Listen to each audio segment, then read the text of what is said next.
नमस्कार दोस्तों, स्वागत है आपका इस रूमेटोलॉजी संबंधित यूट्यूब चैनल में।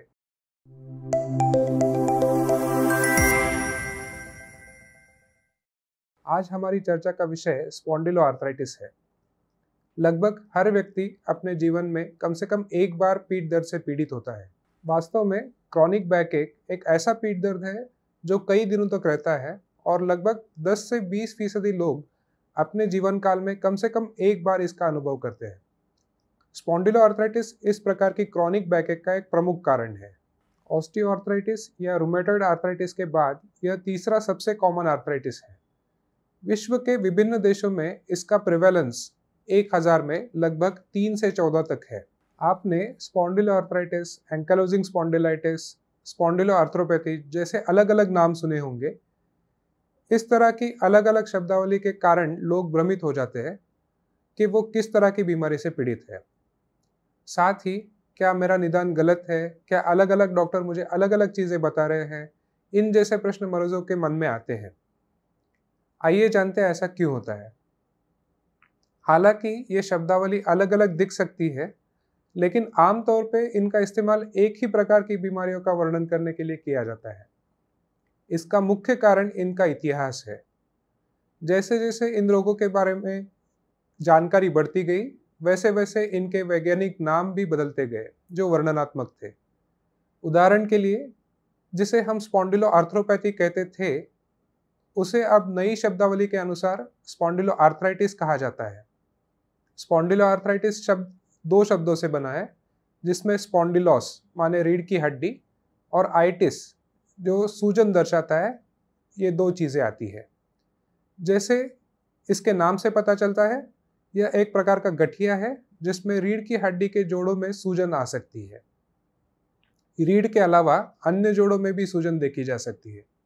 इसलिए शरीर के कौन से जोड़ प्रभावित हुए हैं, इसके आधार पर रोगों को आगे विभाजित किया जाता है। यदि रीढ़ के जोड़ मुख्य रूप से प्रभावित होते हैं तो इसे एक्सियल स्पॉन्डिलोआर्थराइटिस कहा जाता है। यदि हाथ या पैर के जोड़ मुख्य रूप से प्रभावित होते हैं तो उसे पेरिफेरल स्पॉन्डिलोआर्थराइटिस कहा जाता है। एक्सियल स्पॉन्डिलोआर्थराइटिस समूह में एंकालोजिंग स्पॉन्डिलाइटिस या रेडियोग्राफिक एक्सियल स्पॉन्डिलोआर्थराइटिस तथा नॉन रेडियोग्राफिक एक्सियल स्पॉन्डिलोआर्थराइटिस शामिल होते हैं। पेरिफेरल स्पॉन्डिलोआर्थराइटिस समूह में psoriatic arthritis, IBD related arthritis, reactive arthritis भी शामिल होता है। इसलिए अगर डॉक्टर अलग अलग शब्द बताते हैं तो संभावना यही है कि वो एक ही बीमारी का वर्णन कर रहे हैं। स्पॉन्डिलोआर्थराइटिस यह बीमारी ऑटो इन्फ्लेमेटरी सिंड्रोम्स नामक बीमारियों के समूह से संबंधित है, जो कि प्रतिरक्षा प्रणाली के अति उत्तेजन से होने वाली बीमारियां हैं। जैसे कि इनके नाम से पता चलता है, इनमें इन्फ्लेमेशन यह एक प्रमुख पैथोलॉजी है और इसलिए एंटी इन्फ्लेमेटरी दवाइयों का इस्तेमाल किया जा सकता है। यह सब जेनेटिक बीमारियां हैं और अन्य आनुवंशिक रोगों की तरह इसका आसान उत्तर देना संभव नहीं है कि वास्तव में ये रोग क्यों होते हैं। लेकिन आज तक उपलब्ध जानकारी के अनुसार इनका प्रमुख कारण आनुवंशिकता है और HLA-B27 जीन इसमें से सबसे कॉमन है।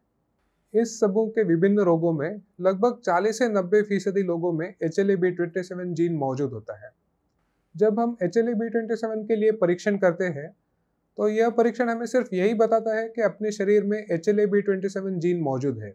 इसका मतलब यह बिल्कुल नहीं है कि आपको स्पॉन्डिलोआर्थराइटिस है या भविष्य में होगा। यदि आप में HLA-B27 जीन मौजूद है और आपके परिवार में से किसी को भी स्पॉन्डिलोआर्थराइटिस नहीं है, तो आपको यह बीमारी होने की संभावना आपके जीवन काल में केवल 8% होती है। यदि आपके माता पिता या भाई बहनों में से किसी को स्पॉन्डिलोआर्थराइटिस है और आप में HLA-B27 जीन मौजूद है, तो यह संभावना 10% तक बढ़ जाती है। स्पॉन्डिलोआर्थराइटिस रोग का प्रमुख लक्षण है कमर दर्द, जो सुबह उठने के बाद आधे घंटे से लेकर 1 घंटे तक हो सकता है। दर्द के अलावा नींद न आना, कूल्हे का दर्द, पीठ दर्द और कमर के अकड़न ये भी हो सकता है। इनमें से कुछ रोगों में, विशेषकर महिलाओं में, रोगों की शुरुआत गर्दन में दर्द होने से हो सकती है। इसके अलावा सीने में दर्द, गर्दन, पीठ, कमर की अकड़न, ये भी देखा जाता है। जब शरीर के बीच में रीढ़ की हड्डी या अन्य जोड़ मुख्य रूप से शामिल नहीं होते हैं, तो हम जानते हैं कि पेरिफेरल स्पॉन्डिलोआर्थराइटिस हुआ है। और जोड़ों के अलावा अन्य सॉफ्ट टिश्यूज जैसे टेंडन्स, एंथेसिस ये भी इसमें शामिल हो सकते हैं।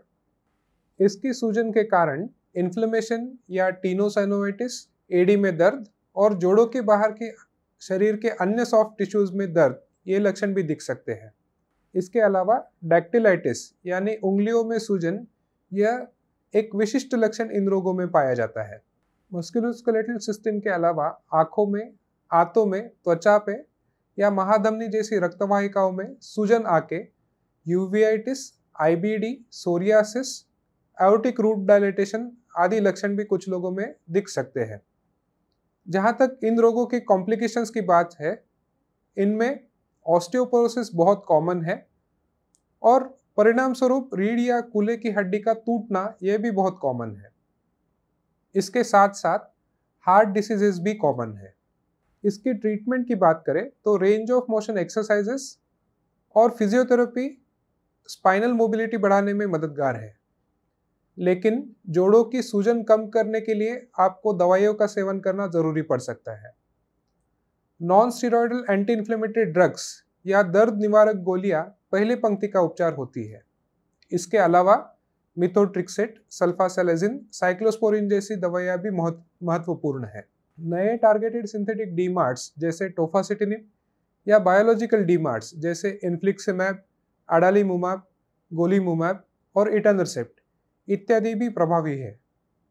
वैसे तो ये सभी दवाइयाँ काफ़ी असरदार है, लेकिन बिना डॉक्टर की सलाह के इनका इस्तेमाल करना नुकसानदायक हो सकता है। गठिया के अन्य रूपों की तुलना में स्पॉन्डिलोआर्थराइटिस में स्टेरॉयड का उपयोग बहुत ज़्यादा नहीं होता है क्योंकि ये इतना प्रभावी नहीं है, लेकिन कुछ स्थितियों में इंट्रा आर्टिकुलर इंजेक्शन द्वारा स्टेरॉयड दिया जा सकता है। ज़्यादा जॉइंट डैमेज वाले रोगियों के लिए जॉइंट रिप्लेसमेंट सर्जरी की भी आवश्यकता हो सकती है।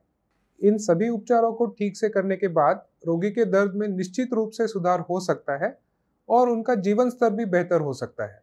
तो मैं आशा करता हूँ कि हमारे इस आज के वीडियो से आपको इन बीमारियों के बारे में उपयुक्त जानकारी प्राप्त हुई होगी। यदि आपको इस बारे में कोई संदेह है तो हमें कमेंट में बताएं।